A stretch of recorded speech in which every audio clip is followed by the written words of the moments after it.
cabane au fond du jardin. Moi j'y vais quand j'ai besoin. C'est un charmant petit trou, tout entouré de cailloux. Il y a des mouches qui bourdonnent. Là, c'est Laurent Gérard hein, qui Oui, imite c'est pas Francis du Cabrel. tout ça. Mais c'est pas du tout ça. Non. Est-ce que je peux me permettre de dire que cette chronique sera totalement perchée? Totalement perché, voilà. Puis alors dans toutes les catégories. C'est vrai que le phénomène des cabanes, il a commencé il y a une vingtaine d'années en Ille-et-Vilaine, au domaine des Ormes. Ça s'est amplifié depuis 10 ans. Alors, je vais vous raconter successivement tout un tas de cabanes dans tous les styles, parce qu'elles sont de plus en plus novatrices, originales. Par exemple, on va s'arrêter sur le canal de Bourgogne, au lodge du canal, avec des cabanes très classiques. Puis après, on va aller aux confins de la Dordogne et du Limousin, avec des cabanes dépaysantes et même en métal. Il y en a d'autres qui sont... on a l'impression qu'elles sont sorties d'une BD en Corrèze, des innovantes en Vaucluse. Ensuite, on va prendre un petit peu plus de temps pour s'arrêter en Mayenne. C'est tout près de Laval, pas très loin de Cran. C'est le pays des fermes d'élevage, des grands haras.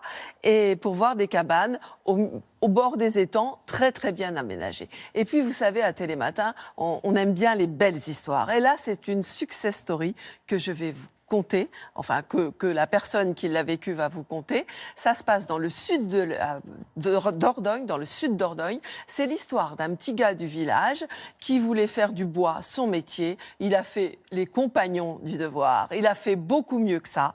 Il a fait des cabanes et puis il a fait des châteaux dans les arbres. C'est tout près de Biron, du château de Biron, de la Bastide de Montbazier. Donc il y a plein de choses à visiter autour. Et pour ces châteaux dans les arbres, il a repris à peu près le look de tous les châteaux des Périgord, parce qu'il y a plusieurs Périgord, Périgord noir les Milandes, Périgord vert Hautefort, Périgord pourpre Montbazillac. Vous allez voir, c'est époustouflant. Depuis une quinzaine d'années, on a vu fleurir des milliers de cabanes en France. Des cabanes dans les arbres, des cabanes au bord d'un canal, comme celui de Bourgogne, à l'écluse de Chassé. Des cabanes en bois bien plantées, sur un pré ou dans une forêt, au moulin de la Jarousse par exemple, bollywoodienne, et même en acier toute vitrée. Des cabanes de travers, celles des histoires mélangées en Corrèze. Un prototype de cabane écologique sur l'eau, au grand cépage, en Vaucluse.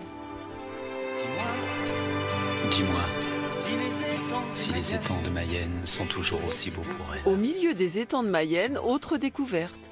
Ces chouettes cabanes au cœur d'un domaine familial où les animaux de la ferme, comme les plus sauvages, sont tout aussi choyés aujourd'hui. Ici, auparavant, c'était une ferme qui est devenue un repère de chasse. Et puis maintenant, avec tout ce qui a été aménagé, c'est devenu une petite réserve naturelle où on a installé des cabanes. C'est mes parents qui ont créé ces étangs. Il y a beaucoup d'animaux qui viennent se poser, se réfugier et il y a beaucoup de faune à observer. L'idée de ces cabanes est partie d'un séjour que j'ai fait avec mon conjoint dans des cabanes. L'idée est venue comme ça. On est vraiment tombés amoureux de cette façon d'être hors du temps et dans la nature. Grand confort, jolie déco et de belles ouvertures. Sur 25 hectares de sous-bois, d'étangs et de prairies. Les cabanes, on les a toutes testées, bien sûr, avec ma famille et notre enfant. Même pour nous, ici, c'est une expérience, ouais. Dis-moi. Plus fort encore, des châteaux dans les arbres ou sur l'eau en Dordogne. Sacré parcours et success story à la clé pour Rémi, l'enfant du village. Mes parents sont agriculteurs. Moi, j'ai choisi donc la voie de charpentier. Donc, je suis parti chez les compagnons charpentiers pendant 5 ans, à l'âge de 15 ans. Et en revenant, en fait, j'ai rencontré une personne qui souhaitait une cabane dans les arbres.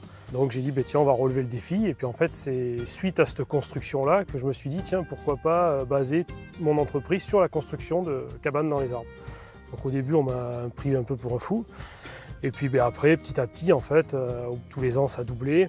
Actuellement, aujourd'hui, on réalise à peu près 80 cabanes par an. Et l'entreprise a 45 salariés.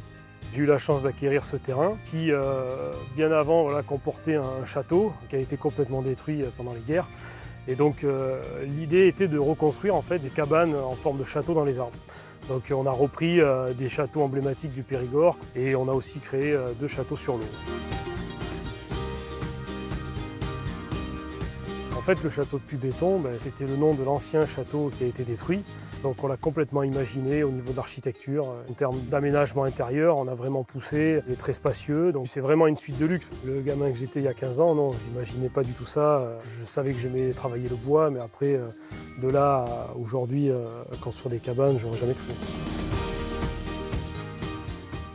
Voilà, le savoir-faire des compagnons. Alors, autant de la reconstruction des cathédrales. Merci Marie-Dominique.